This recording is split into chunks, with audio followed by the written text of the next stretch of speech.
आज की कहानी आप सबको सबसे बड़ी सीख देने वाली है। कहानी को पूरा देखें और अपने दोस्तों को भी भेजें। चैनल को लाइक, शेयर और सब्सक्राइब करें। एक समय की बात है, एक जंगल में सेब का एक बड़ा पेड़ था।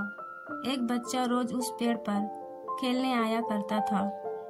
वह कभी पेड़ की डाली से लटकता, कभी फल तोड़ता, कभी उछल कूद करता था। सेब का पेड़ भी उस बच्चे से काफी खुश रहता था। कई साल इस तरह बीत गए। अचानक एक दिन बच्चा कहीं चला गया और फिर लौट के नहीं आया। पेड़ ने उसका काफी इंतजार किया पर वह नहीं आया।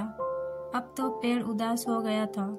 काफी साल बाद वह बच्चा फिर से पेड़ के पास आया, पर वह अब कुछ बड़ा हो गया था। पेड़ उसे देखकर काफी खुश हुआ और उसे अपने साथ खेलने के लिए कहा, पर बच्चा उदास होते हुए बोला कि अब वह बड़ा हो गया है, अब वह उसके साथ नहीं खेल सकता।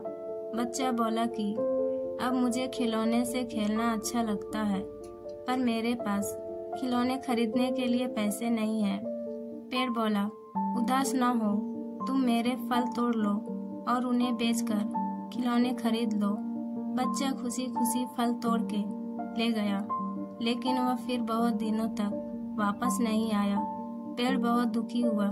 अचानक बहुत दिनों बाद बच्चा, जो अब जवान हो गया था, वापस आया।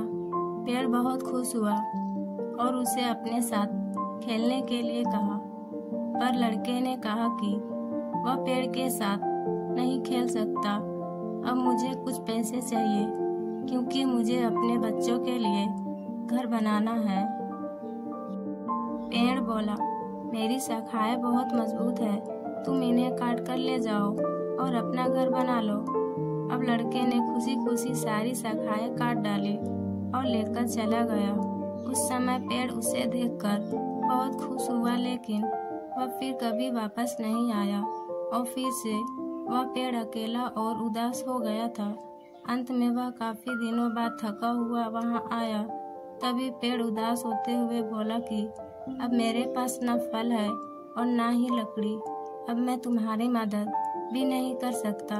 बूढ़ा बोला कि अब उसे कोई सहायता नहीं चाहिए, बस एक जगह चाहिए जहाँ वह बाकी जिंदगी आराम से गुजार सके।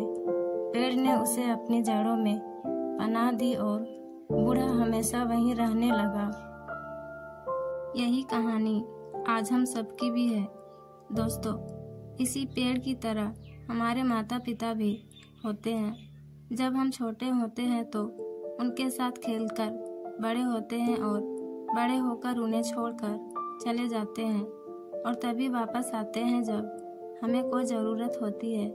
इसी तरह आजकल हम भी हमारे माता पिता का ज़रूरत के अनुसार उपयोग करते हैं और बड़े होने पर उन्हें भूल जाते हैं। हमें हमेशा हमारे माता पिता की सेवा करनी चाहिए, उनका सम्मान करना चाहिए और हमेशा, भले ही हम कितने भी व्यस्त क्यों ना हो, उनके लिए थोड़ा समय भी निकालते रहना चाहिए। मुझे यकीन है आप सबको ये कहानी पसंद आई हो। कहानी पसंद आई हो तो वीडियो को लाइक, शेयर और सब्सक्राइब करें।